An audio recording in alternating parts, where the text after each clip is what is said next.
Ganito ang inabutan ng mga rescuers sa bahaging ito ng Camarin Road sa Barangay 178, Caloocan City. Ang 14-wheeler na may kargang mga semento bumulusok patungo sa gilid ng kalsada bandang 9:30 kagabi.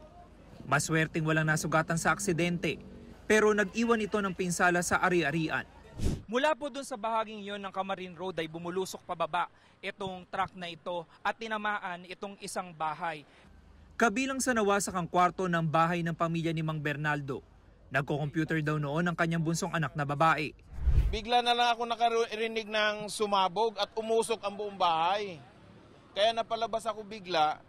Paglabas ko, ayan na po. Ang nangyari, parang natulala ako saglit. Muntik din mahagip ng truck ang barangay force multiplier na si Marie Chris na nagmamando ng trapiko sa lugar. Hinatak lang daw siya ng isang tricycle driver kaya siya nakaligtas. Galing ang truck sa Norsagaray, Bulacan at magde-deliver ng 6 na ran at 6 na sako ng semento sa Tondo, Manila. Ayon sa truck driver, huminto sila sa Camarin Road matapos sumabit sa kawad ang kanilang side mirror. Nasugatan sa muka ang kanyang pahinante dahil sa mga bubog mula sa side mirror. Kinasuhan naman daw niya ang gulong ng truck pero nandadagdagan na niya ang kalso. Doon na nangyari ang aksidente.